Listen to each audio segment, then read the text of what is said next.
Retired FBI special agent and co-host of the Best Case, Worst Case podcast, Maureen O'Connell, joins us. Maureen, let's start with your assessment of where we're at in this investigation right now. Based on your experience, She was 84 years old. She had just played cards with her family. Her son-in-law watched the garage door close behind her at 9:48 that night. And in 41 minutes she was gone. Not wandered off. Not confused. Gone. Taken with the kind of precision that does not happen by accident. The last thing her camera ever recorded was a pair of gloved hands reaching deliberately for the lens, and then darkness. Whoever did this knew exactly where to look and exactly what to disconnect first. But here is what will make your blood run cold. The people who were supposed to find her, the people with the evidence, the technology, and every resource needed to bring her home, made a decision in the first hours of this investigation that may have sealed her fate before most of us even knew her name. This is not just a story about a missing woman. This is a story about what happened after she went missing. And in many ways, that story is more disturbing than the disappearance itself. Before we go any further, this case contains details that are deeply unsettling.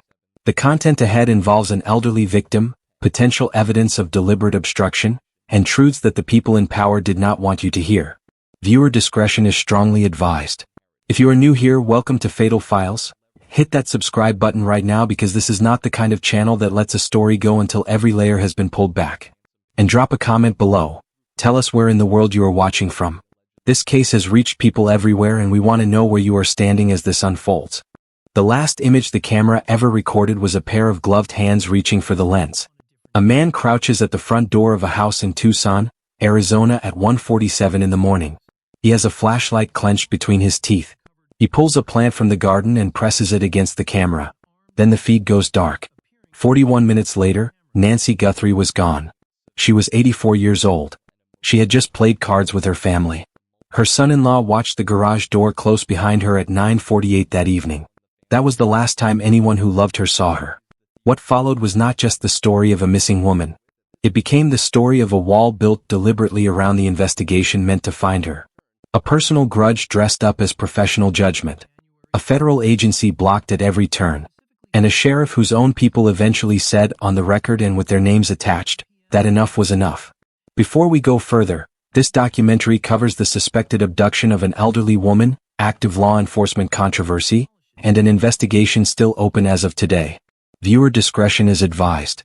Welcome to Fatal Files. We cover true crime with accuracy and no filler.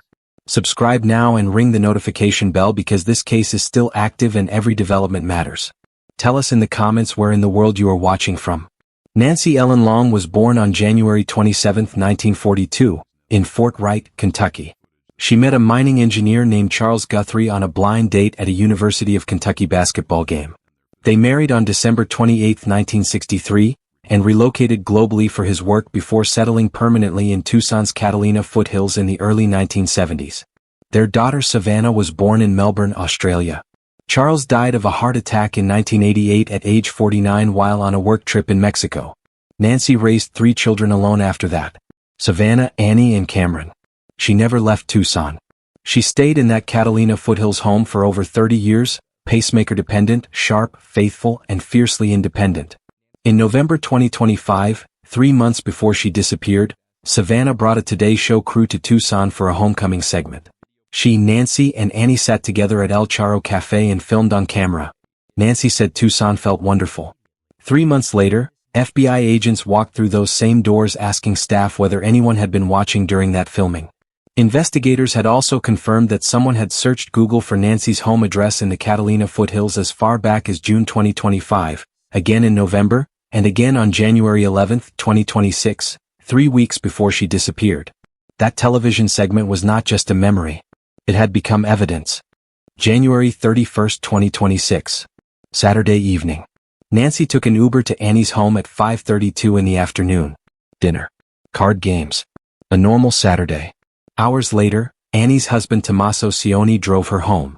Her garage door opened at 9:48 and closed at 9:50. That was the last confirmed sighting of Nancy Guthrie by anyone who loved her. 3 electronic timestamps reconstructed what followed. At 1:47 in the morning on February 1st, Nancy's Google Nest doorbell camera went offline. It was not a malfunction. The device had been physically removed from the property.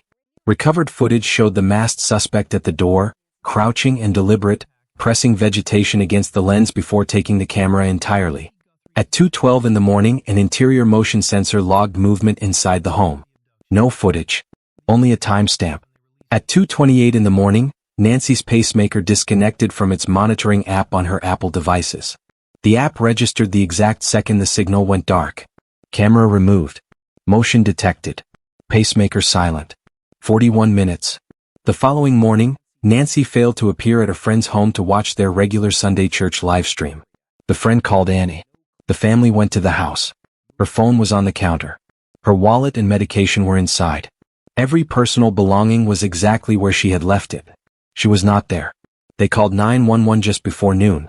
When Pima County Sheriff's deputies searched the property, they found no signs of forced entry. But they found blood on the front porch, on the front door, and on the driveway. DNA testing confirmed it was Nancy's. Forensic pathologist Dr. Michael Baden examined the crime scene photographs for Fox News. He described the blood droplets as donut-shaped with pale centers, consistent with blood falling from the nose or mouth mixed with air. His conclusion was direct. These are not innocent droplets. They are entirely consistent with an abduction. Retired FBI agent Maureen O'Connell observed the pattern on News Nation and noted the drops had no voids between them, meaning no interruption where feet would land if someone were walking. She concluded Nancy was likely wrapped and carried. Retired FBI agent Jim Clementi added that the absence of drag marks meant she was not dragged. She was alive when she left that house. Retired FBI agent Andrew Bringwell, speaking to Newsweek, assessed that the intent was kidnapping, not killing, but something went wrong during the removal and she was injured. She did not leave willingly. She was taken. 9 days after Nancy Guthrie disappeared, the public saw the man investigators believed had taken her. On February 9, FBI Director Kash Patel flew to Tucson and visited the command center. The following morning he posted 6 photographs and 3 video clips directly to his personal X account, confirming the footage had been recovered from residual data in back-end cloud servers after the physical camera was removed. Adam Want, associate professor at John Jay College of Criminal Justice, confirmed that Google went above and beyond its standard systems to recover the data specifically because of the gravity of the case. The footage showed a masked man at Nancy's front door moving with deliberate calm. He wore a ski mask, jacket, gloves, long pants, and a black 25-liter Ozark Trail Hiker Pack backpack. A holstered handgun was visible on his waistband. The FBI's Video Forensic Analysis Unit deployed to the home on February 12, the same unit that worked the Brian Kohberger identification, mapping his physical dimensions against the recovered footage. The confirmed description: male, 5 feet 9 to 5 feet 10, average build. Retired FBI agent Jennifer Coffindaffer identified visible eyebrows, a mustache, a pinky ring, and a tattoo and said directly, "Somebody knows who he is." Body language expert Susan Constantine described him as physically fit, likely brown-eyed, possibly bald, with a puffy jawline suggesting beard hair beneath the mask, and an identifiable gait. CNN confirmed at least one image Patel published was from a different night entirely, a prior reconnaissance visit. Ground investigators had wanted that image kept confidential. It told investigators something critical. This man had been at Nancy's door before the night he took her. He was watching. Investigators requested neighbor surveillance footage dating back to January 1st, flagging January 11th and January 31st as specific windows of interest. They also visited Al Charo Cafe, where the Today Show segment had been filmed, asking staff whether anyone had lingered suspiciously. On the same day Nancy disappeared, 2 California teenagers named Jackson Sullivan and Skylar LaPale allegedly drove over 600 miles to Scottsdale, posed as delivery drivers, and attacked homeowners in a cryptocurrency theft scheme. They were arrested and face multiple felony charges. No confirmed connection to the Guthrie case exists. The investigation continues. The first ransom note did not go to the Guthrie family. It went to a television station.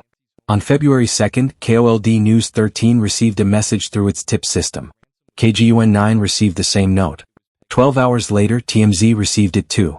The note opened by stating Nancy was safe but scared and aware of the demands being made.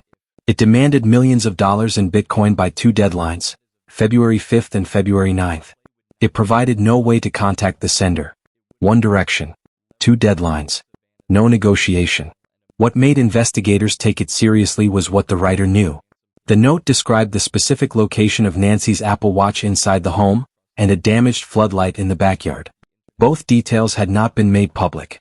FBI Special Agent in Charge Hythe Yankee confirmed both at a press conference, saying the ransom mentioned an Apple Watch and a floodlight. A law enforcement source told the Los Angeles Times the note was being considered legitimate specifically because of those unpublished details. Both deadlines passed without confirmed contact. Cameron released a video on February 5 asking whoever held his mother to reach out. On February 7, Savannah addressed the sender directly, saying the family needed to know without a doubt that Nancy was alive before any negotiation could happen. No proof of life was ever publicly confirmed. While those deadlines were passing, the FBI was already moving on a separate thread. On February 4, 2 texts arrived on Annie Guthrie's phone reading, "Did you get the Bitcoin? We are waiting on our end for the transaction." The FBI traced the number to a Gmail account linked to 42-year-old Derek Colella of Hawthorne, California. An FBI SWAT team arrested him on February 5. He admitted sending the text to see if the family would respond. He was charged with 2 federal counts and released on a $20,000 bond.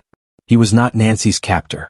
Blockchain forensics expert Bezalel Ethan Raviv of Lionsgate Network told the New York Post that any transaction recorded into the cited Bitcoin wallet could generate traceable investigative leads. Arizona's family confirmed one transaction was recorded on February 10. The amount was not disclosed. The note remains sealed. The deadlines have passed. The sender has not been identified. We are just getting to the part of this case the news cycle barely touched. Subscribe to Fatal Files right now. This kind of coverage does not get made twice. Hit the bell, drop your comment, and stay with us. On February 11, investigators recovered a single black glove approximately 2 miles from Nancy's home, visually consistent with the gloves worn by the masked suspect. A DNA profile from an unknown male was extracted. Separately, DNA not belonging to Nancy or anyone with regular access to the home had been collected from inside the property. CBS News reported through sources the interior sample was low-level, partial, and mixed, raising concern it might not yield a usable identification. Both samples were sent on February 13 to DNA Labs International, a private laboratory in Deerfield Beach, Florida, 2,000 miles from Tucson. They did not go to the FBI's National Crime Lab at Quantico, Virginia. Reuters confirmed through a federal law enforcement official that Sheriff Nanos declined the FBI's direct documented request to send the evidence to Quantico. The county spent approximately $200,000 in taxpayer funds on that decision. The FBI's internal reaction, reported by News Nation, was described as dumb and insane. The blocked material was characterized as essentially all of the evidence in the case. Nanos defended the decision.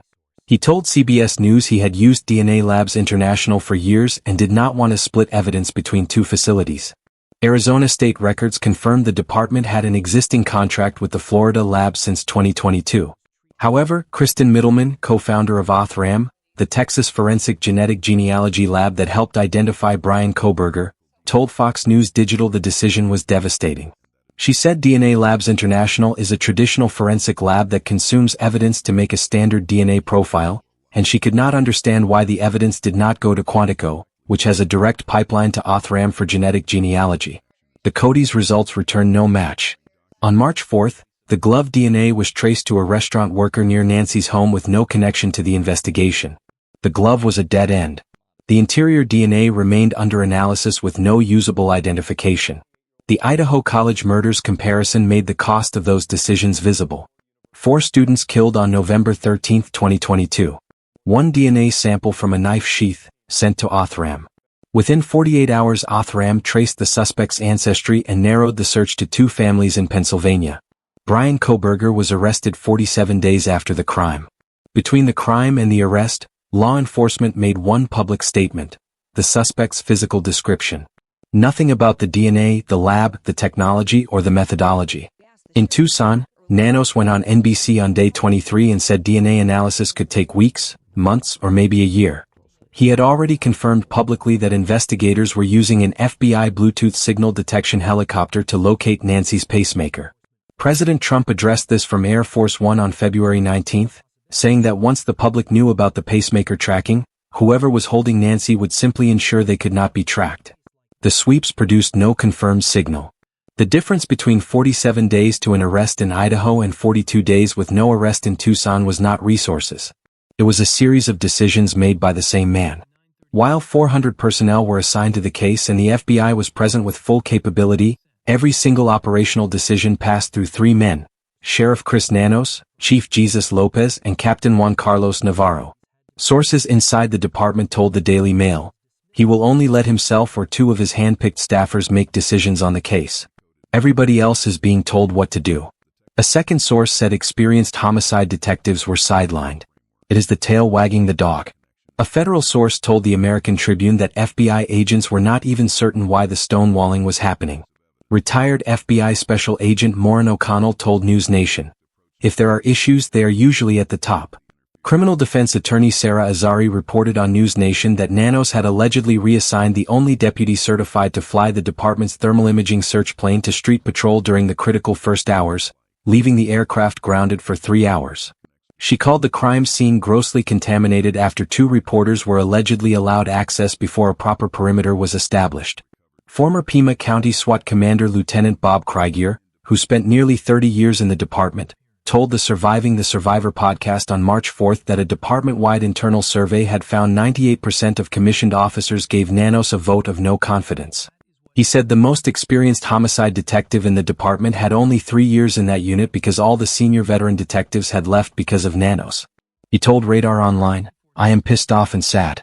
This is an organization in which I take pride and I truly hate what it has become.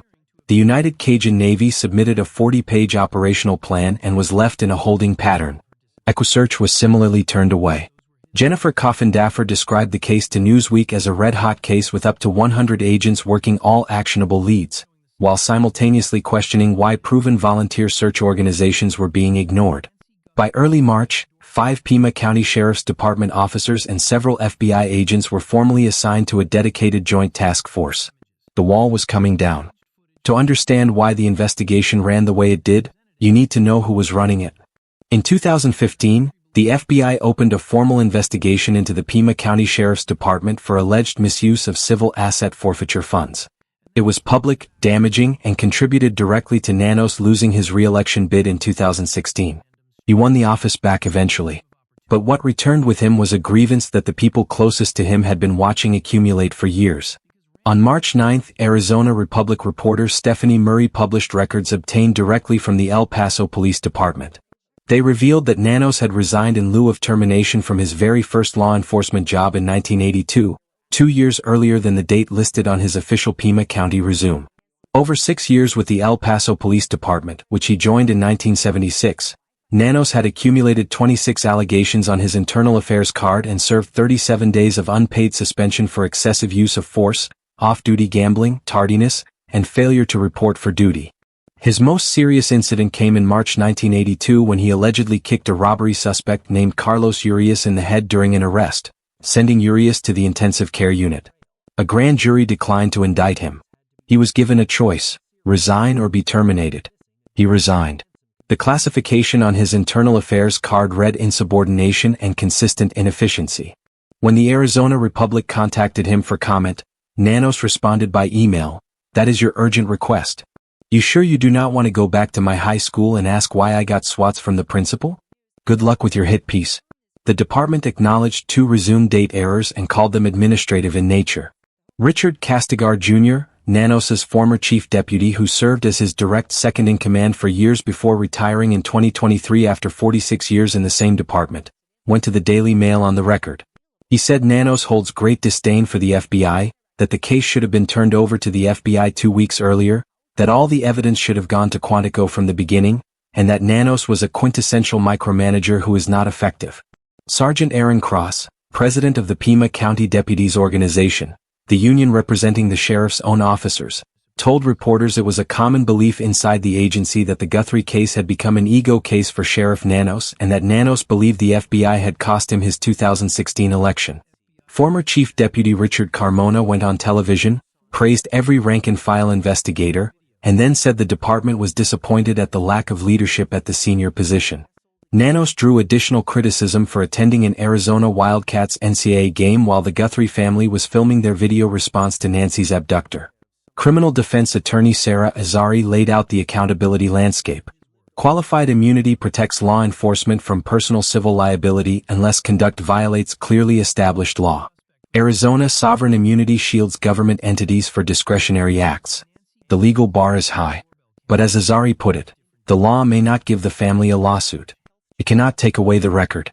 Every person named in this chapter is documented and on the public record. If this level of detail matters to you, subscribe to Fatal Files. We source everything, name everyone, and stay with every case until the full picture is visible. Hit the bell. Stay with us. On February 15th, 10 days before the reward was announced, Savannah posted a video to Instagram saying she still believed her mother was alive and addressed whoever was holding her directly, saying it was never too late to do the right thing. On February 24th, day 24, she posted again. Alone in a yellow sweater. No network framing. She said every hour and minute and second had been agony. She said the family was blowing on the embers of hope.